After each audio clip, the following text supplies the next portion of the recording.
Hello friends, how are you? I hope you all are well.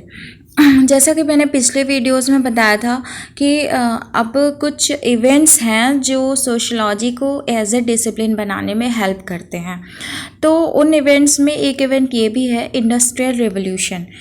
Industrial revolution ऐसा नाम क्यों पड़ा इसका, इंडस्ट्रियल रिवोल्यूशन? ज़रूर कुछ इंडस्ट्रीज़ से रिलेटेड है इसका। तो इंडस्ट्रियल रिवोल्यूशन होता कहाँ है? मतलब रिवोल्यूशन मतलब एकदम अचानक से बदलाव, बहुत ज़्यादा बदलाव।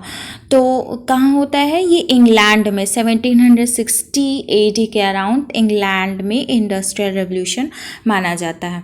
अब क्या होता है? फैक्ट्रीज लग रही हैं, फैक्ट्रीज ट्रांसफॉर्म हो रही हैं।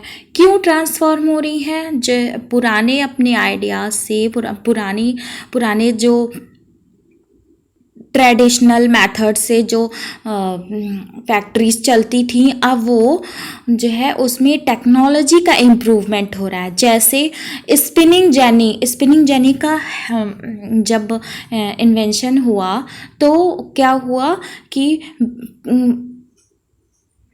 मास प्रोडक्शन होने लगा फैक्ट्रीज़ में। मास मतलब बहुत ज़्यादा प्रोडक्शन, एकदम हाई क्वालिटी का प्रोडक्शन। जैसे हाथ से अगर कोई चीज़ अगर बुना जाता है उसमें काफ़ी टाइम लगता है, लेकिन जब ये स्पिनिंग जेनी का आया तो हाँ, तो एक टाइप की ये मशीन होती है जो ऐसे वीवर्स का काम करती है। तो इससे क्या हुआ कि फैक्ट्रीज में मास प्रोडक्शन होने लगा। पहले क्या होता था? पहले इंसान की नीड्स के अकॉर्डिंग होता था, लेकिन अब क्या होने लगा? मास प्रोडक्शन, जितनी नीड नहीं है उतना सप्लाई हो रहा था। तो फैक्ट्री सिस्टम आया। इसको ऐसा कह सकते हैं कि फैक्ट्री सिस्टम किसको हटा के आया?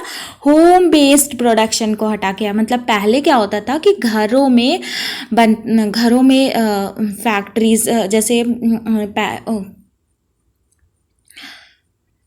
अलग अलग घर रहते थे, तो गांव में हर घर में कुछ ना कुछ बनता था और वो शहरों में जा कर के इकट्ठे होकर के वहाँ बिकता था। लेकिन अब क्या हुआ कि फैक्ट्रीज आने लगी, फैक्ट्रीज में बिकने लगा, मतलब फैक्ट्रीज में लोग जाने लगे। पहले सामान अलग अलग घरों में बनता था, अब क्या हुआ कि सामान एक जगह बनने लगा और लोग फैक्ट्रीज में जाने लगे वर्क करने के लिए। तो इससे क्या हुआ कि कुछ ऐसे मिडिल क्लास भी इमर्ज हुए। मिडिल क्लास का इन द सेंस कि जैसे मैनेजर हुए, और मैनेजर जैसे उसको मैनेज करने के लिए फिर ऐसे ही इंडस्ट्रीज़ में काफ़ी वर्क होता है, तो उसी हिसाब से तो क्या हुआ कि मिडिल क्लास इमर्ज हुई। तो मिडिल क्लास तो पहले नहीं थी, पहले तो राजा थे, और या तो नोबेल मतलब कि क्लर्जी थे, तो और या तो फिर कॉमनर थे। तो ये मतलब एकदम से नीचे टाइप के, एकदम नीचे तबके के लोग थे और एकदम ऊपर तबके के लोग थे। लेकिन अब क्या हुआ? मिडिल में भी कोई आने लगा। ये जो मिडिल का गैप था वो भी ऐसे समाज में भरने लगा। तो अब क्या हो रहा है? मतलब कि वही बता रहे हैं ना, फ्यूडल स्टेट्स जा रहा है। फ्यूडल स्टेट मतलब कि वो जो 3 टाइप्स के थे, क्लर्जी, नोबेलिटी और कॉमनर, तो ये तरह के सिस्टम जा रहा है। और क्या आ रहा है अब? हाँ, इसमें नए तरह का अर्बन सिटीज़ डेवलप हो रही है। अब अर्बन सिटीज़ का मतलब ये होता है, जैसा कि आप जानते हैं, जहाँ कहीं भी इंडस्ट्री होती है तो इंडस्ट्रीज़ के आसपास का एरिया आप देखेंगे तो छोटे छोटे स्लम्स टाइप के काफ़ी सारे घर आपको देखने को मिल जाएंगे। और हाँ, वहाँ पे आप देखेंगे कि कोई वहाँ का लोकल नहीं होता है और दूर से आया हुआ रहता है और स्लम टाइप की कंडीशंस में रहता है। तो क्या होता है कि एक नया तरह का सिटी बन जाता है। बहुत ही गंदा, बहुत ही इनह्यूमन कंडीशन में लोग रहते हैं, बहुत ही पुअर लिविंग कंडीशन रहता है। तो नए तरह का इंडस्ट्रियल सिटी सेटअप होता है। अब क्या? अब और हाँ, अब भाई जो है इंडस्ट्रीज़ बनी तो उसी के हिसाब से कुछ पैसे आए, मिडिल क्लास आया तो कुछ पैसे आए, तो बैंक सिस्टम हुआ, इंश्योरेंस आया, फिर कंपनीज, फाइनेंस कॉर्पोरेशन, ये सारी चीज़ें इवॉल्व हो गई। और उसके बाद जैसे अब ये इकोनॉमिक ब्यूरोक्रेसी आई, मतलब इकोनॉमी में ब्यूरोक्रेसी, मतलब अब जैसे हम लोग पॉलिटी में ब्यूरोक्रेसी देखते हैं इम्प्लीमेंट करने के लिए लॉ को या फिर कोई भी पॉलिसी को, वैसे इकोनॉमी की ब्यूरोक्रेसी आ गई, मतलब कि फैक्ट्रीज़ को चलाने के लिए भी कुछ कोई लोग चाहिए, तो इकोनॉमिक ब्यूरोक्रेसी आ गई।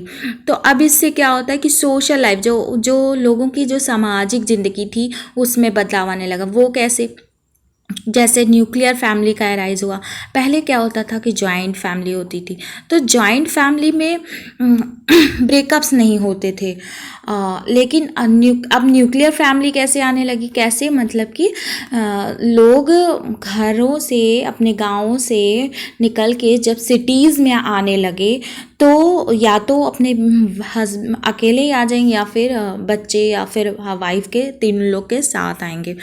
तो क्या हो गया कि न्यूक्लियर फैमिली बनने लगी जॉइंट फैमिली से। तो न्यूक्लियर फैमिली में क्या होता है ना कि डोमेस्टिक वायलेंस की चांसेस हाई रहती है, क्योंकि वहाँ पे रोक टोक करने का कोई पेरेंट्स नहीं रहते, कोई गार्जियन नहीं रहता कि उन्हें रोक टोक कर सके। दोस्तों, ये सारी बातें यूरोप की हो रही हैं, इंडिया से इसका कोई मतलब नहीं है। हाँ, कभी हम एग्ज़ाम्पल ले सकते हैं एज ए इंडियन कंटेक्स्ट में, ताकि आपको इजी से आप सब उसको समझ पाएँ। तो अब जब लोग शहर में आने लगे, तो वो जैसे होता है कि शहर में आए कहीं, तो अगल पड़ोस में नहीं जान रहा है कि कौन रह रहा है, तो उससे क्या हुआ, लोग अपने आप को उसी इन्वायरमेंट में एलियनेट फील करने लगे, एलियन टाइप के फील करने लगे कि मैं तो एलियन हूँ। मतलब कि दूसरों को भी एलियन की नज़र से, मतलब कि कोई भी रिलेशन नहीं, मतलब कोई जान पहचान नहीं। तो अब क्या हुआ कि जब कोई जान पहचान नहीं है, तो अगर लोग इनह्यूमन कंडीशन में रह रहे हैं, उनकी जो मिल रहा है, उनको खाने पीने के लिए भी बहुत मिनिमम मिल रहा है, तो उससे क्या होता है, पावर्टी एब्सोल्यूट हो जाती है। मतलब कि उन लोगों के पास खाने पीने तक के पैसे कम पड़ जाते हैं, लोग भूखे मरने लगते हैं, जिससे क्या होता है कि छोटे मोटे क्राइम होते हैं। पिटी थेफ्ट का मतलब है कि छोटी मोटी चोरी करना, जैसे किसी का पर्स चुरा लिया, या फिर किसी को मतलब कि बेवकूफ़ बना करके उसके पैसे ले लेना। तो इस तरह के छोटे छोटे थेफ्ट, छोटे छोटे चोरी होने लगी। अब क्या है कि अब इसमें क्या हुआ कि जब लेबर आते हैं वहाँ से, अपने गांव से शहरों में, तो उनको क्या मजबूर किया जाता है, जैसे उन डीह्यूमनाइजिंग कंडीशन में वो रहते हैं। मतलब कि अब आए तो स्लम टाइप के एरिया में, क्योंकि बहुत ज़्यादा फैक्ट्रीज़ हैं, बहुत सारे लोग आए हुए हैं, छोटी छोटी जगहों में रहने पड़ रहे हैं, वहाँ का सैनिटेशन अच्छा नहीं है, स्लम्स है, लॉन्ग वर्किंग आवर काम करना पड़ रहा है लेकिन कम वेजेस में। आप सोचिए कितनी ख़राब बात है, जिसके कारण वो अपनी सब्सिस्टेंस भी, मतलब कि रोज़मर्रा की ज़रूरत भी नहीं पूरी कर पा रहे हैं, जिसकी वजह से वो अपने चिल्ड्रंस को भी एम्प्लॉय कर दे रहे हैं। और जब चिल्ड्रंस को एम्प्लॉय कर दे रहे हैं तो चिल्ड्रंस की एजुकेशन पे भी इफ़ेक्ट हो रहा है। चिल्ड्रंस के एजुकेशन के साथ साथ उनके मेंटल डेवलपमेंट में भी असर हो रहा है। तो क्या होता है कि जो ये लेबर होते हैं, जो इंडस्ट्रीज़ में वर्क करते हैं, इनको बहुत ही ज़्यादा एक्सप्लॉयट फील होता है। तो जिससे एक्सप्लॉयट फील होते होते एक ऐसा टाइम आता है कि लेबर मूवमेंट स्टार्ट हो जाती है। तो जब ये लेबर मूवमेंट स्टार्ट हो जाती है, तो इसी को स्टडीज़ करने के लिए, लेबरों के बारे में स्टडी करने के लिए सोशियोलॉजी इवॉल्व होती है। तो अब जो इंडस्ट्रियल रिवॉल्यूशन से हमें थीम क्या मिलती है, मतलब कि इंडस्ट्रियल रिवॉल्यूशन ने क्या कंट्रीब्यूट किया डिसिप्लिन बनाने में सोशियोलॉजी को, वो ये है कि इसने इसने जो है सोशल पावर्टी नामक चीज़ है, जो एब्सोल्यूट पावर्टी होती है, इस पे स्टडी करने के लिए बोला, मतलब कि लेबर की कंडीशंस पे स्टडी करने के लिए बोला। अब जो है तो सोशलॉजी को थीम क्या मिला कि लेबर की कंडीशन पे स्टडी करना है, ठीक है, और इंडस्ट्रियल सिटीज़ को स्टडी करना है। इवन यहाँ पे CH होगा, CHICAGO होगा।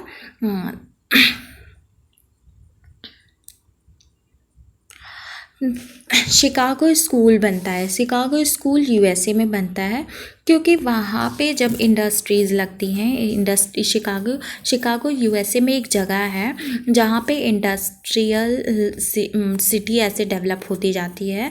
अर्बनिज़म को स्टडी करने के लिए शिकागो स्कूल को बनाया जाता है। शिकागो एक जगह को, उस जगह को एज ए लेबोरेटरी माना जाता है कि सोशलॉजी को की लेबोरेटरी है, मतलब सोशलॉजी वहाँ पे टेस्ट होगी, वहाँ पे सोशलॉजी को पढ़ा जाएगा, वहाँ लोगों को कंडीशन देखी जाएगी वहाँ क्या है।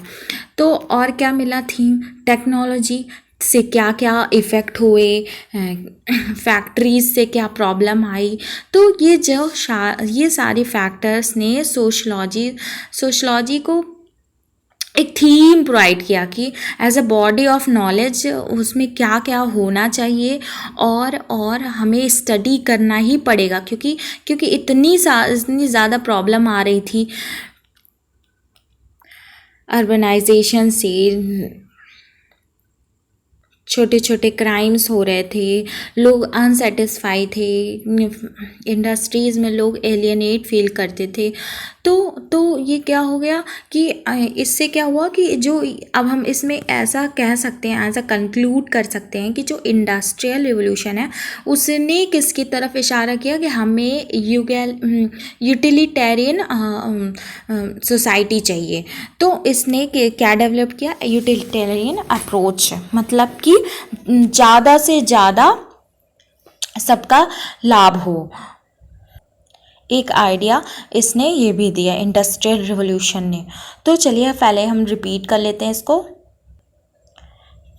क्या हुआ कि 1760 में इंग्लैंड से इंडस्ट्रियल रिवोल्यूशन शुरू हुआ। स्पिनिंग जेनी जब स्पिनिंग जेनी का इन्वेंशन हुआ, फिर मास प्रोडक्शन होने लगा, फिर फैक्ट्री सिस्टम धीरे धीरे एक ऐसे गुच्छे टाइप की फैक्ट्री सिस्टम, मतलब कि कई फैक्ट्रीज बनने लगी। होम बेस्ड जो प्रोडक्शन होता था रिप्लेस होने लगा, एक नए तरह की क्लास ही देखी गई, जैसे ब्यूरोक्रेसी टाइप की और मैनेजरियल पोस्ट टाइप की, और तरह तरह के बैंक, इंश्योरेंस वगैरह भी डेवलप होने लगे, और जो फ्यूडल स्ट्रक्चर था वो जाने लगा, और कैपिटलिज्म आ रहा था। कैपिटलिज्म वही जो एक्सप्लॉइट करते हैं, इन द सेंस मार्क्स बोलते हैं। मार्क्स ने बोला है कि कैपिटलिस्ट लोग जो होते हैं प्रॉफिट ड्रिवन होते हैं, उनको वो प्रॉफिट निकालना चाहते हैं लोगों के लेबर से। और क्या क्या प्रॉब्लम हो, एब्सोल्यूट पावर्टी, एलियनेशन, पेटी थेफ्ट, और उन लोग को क्या जो लेबर्स हैं उनको डीह्यूमनाइजिंग कंडीशन में रहना पड़ा, मजबूर होना पड़ा, लो वेजेस में, और अपने बच्चों तक को एम्प्लॉयड करना पड़ा अपनी रोज़मर्रा की ज़िंदगी को चलाने के लिए। ये सब चीज़ें अब ने सोशलॉजी को सब्जेक्ट थीम भी दिया, और एक और पुश भी किया कि चलो ये सब क्या हो रहा है, इन सब की स्टडी करो। हेलो दोस्तों, मैंने बहुत ट्राई किया कि आप लोगों को ये टॉपिक अच्छे से समझ में आए, और बहुत ही कंसाइज नोट है, बहुत ही मतलब आप बहुत ही हैंडी है। इसमें बहुत ज़्यादा मैंने सेंटेंस टाइप का नहीं लिखा है, ताकि आपको रिवीजन करने में आराम हो, मतलब कि ईज़िली आप रिवीजन कर सके कम टाइम में। और जैसा अब ये क्या है, ये इंडस्ट्रियल रिवोल्यूशन इन इवेंट्स में से एक है, और अगले लेक्चर्स में हम फ्रेंच रिवोल्यूशन या पॉलिटिकल रिवोल्यूशन देखेंगे कि क्या है। तो चलिए ठीक है, फिर अगले लेक्चर में मिलते हैं। इस लेक्चर में यहीं तक। और आप अगर आपको PDF चाहिएगा तो आप PDF के लिए बोल दीजिएगा, मैं अपलोड कर दूँगी। Okay, thank you, bye bye, take care.